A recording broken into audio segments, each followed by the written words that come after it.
Hello, viewers of The Pioneer. How are you doing? I hope you're healthy and well. I'm here again with a new map report. I will soon convey to you the latest developments on the front line with a map.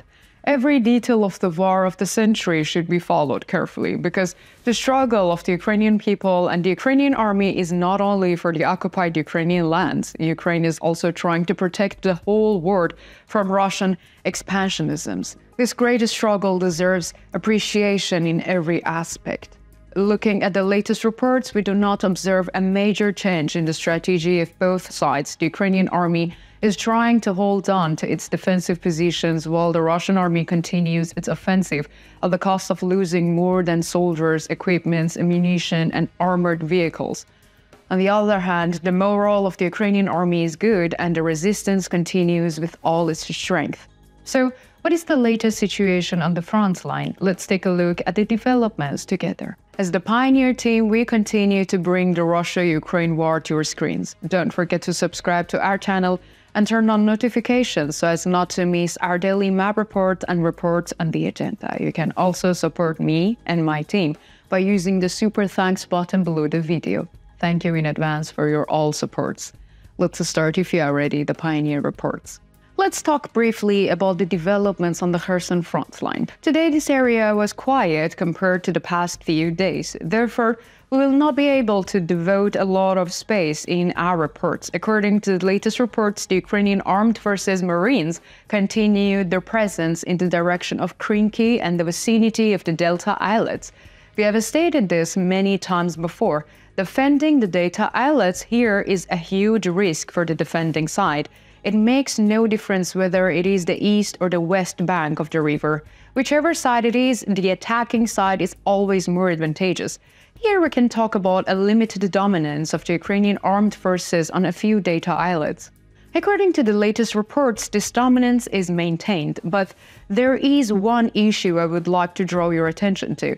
As I mentioned, although the side in the defense positions is disadvantageous here, the Marines of the Ukrainian armed forces have been maintaining their positions here for a long time. Here we must take into account the general incompetence of the Russian armed forces and the successes of the Ukrainian naval infantry. We have compiled a lot of information from Russian sources that the Russian firepower here is not sufficient. From this point of view, it is quite logical that the Ukrainian Marines can still hold their positions. Moreover, the successive blows of the Ukrainian armed forces against the Russian Air Force in recent days will further reduce the already low firepower of the Russian army. From this point of view, we can say that the Ukrainian Marines may be active in the region for a while longer. Let us continue by mentioning the artillery activity in the region. According to the latest reports, artillery units of the Russian armed forces targeted Dniprovsky, Belgorodov, Volodensky, and Permypsky. In contrast, artillery units of the Ukrainian armed forces targeted Ola Pristan, Kokhany, Kardashinka, Starka Zerbrivka, and Nova Zhebryivka. Let's continue our report by analyzing the latest developments on the Zaporizhzhia front line. According to the latest reports, the Russian armed forces continued the Robotny attacks that they have been conducting for some time. As you know, the Russian armed forces have been carrying out attacks on the western part of the Robotny for a long time. Although these attacks have been going on for a long time, as you can see on the map, there has still not been any border changes.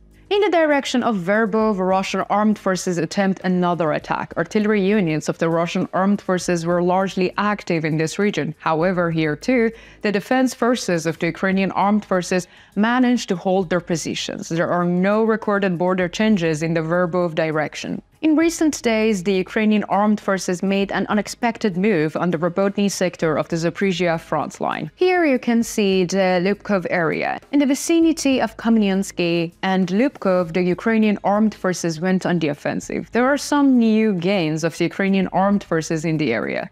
So local sources also confirmed these reports. After a long break, we can consider it as a very critical event in terms of both mobility in this region and the new gains of the Ukrainian armed forces. Let's continue with the artillery activity in the region. According to the latest reports, artillery units of the Russian armed forces targeted Ukrainian positions in Pyatykhatki, Orikhiv, Malaya Tokmakcha, Karnovo, Goliapol, and Malyanovka. In turn, artillery units of the Ukrainian armed forces targeted Russian positions in Zhorobianki, Kopani, Novoprokopivka, Verbov, and Dorozhnyanka. Let's continue our report by analyzing the latest developments on the Donetsk front line. According to the latest reports, the Russian armed forces, supported by long-range weapons, continued offensive operations on the southern and southeastern outskirts of Novomikhailivka. Ukrainian armed forces are offering fierce resistance in this area. Russian sources also report that there is a belief that the Ukrainian army will not make any retreat moves here. A similar situation exists in the Pobeda neighborhood. Russian troops are reported to have carried out attacks near Nivolsky and Pervomskoye with the support of artillery and armored vehicles. However, there is no data yet showing that there has been a border change. On the other hand, the units of the Russian armed forces carried out attacks on the fortified area in Avdiivka, southeast of industrial zone, and after intensive shelling on the area near the coke factory, Ukrainian armed forces units abandoned parts of their positions there. Russian troops with artillery support also tried to advance towards Novobakhmutovka, which is controlled by the Ukrainian armed forces. However, there is no recorded border change. Let's continue with the artillery activity in the region. According to the latest reports, Russian artillery units targeted Ukrainian armed forces positions in Gorogoyivka, Kurkhovka, Sapernoe, Stepnoe, Novokalinov, and New York. In turn, artillery units of the Ukrainian armed forces targeted units of the Russian armed forces stationed in Slavny Donetsk, the village of Krasnogorovka, and Horlivka. Let's continue with the latest situation on the Bakhmut front line.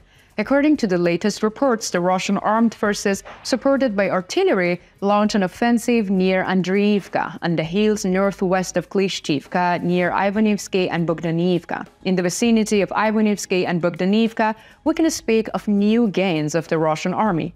On the other hand, similar actions of the Russian troops near Veseloyov and the northeast, a village west of Soledar, were not successful. Russian artillery units targeted Ukrainian forces in Chasovoy Yar, Radiolovka, Severnoe, and Vamivka and Verkhenkamenskoye, while Ukrainian artillery units targeted Russian positions in Bakhmut, Yagdoni, and Yakolovka. What do you think? Do you think the new gains of the Ukrainian army on the Zaporizhzhia front line will lead to new changes on the front line? How do you assess the latest situation on the Donetsk front line? Do you think Ukrainian troops will be able to take offensive positions again? Let me know in the comments. I read and care about all your comments.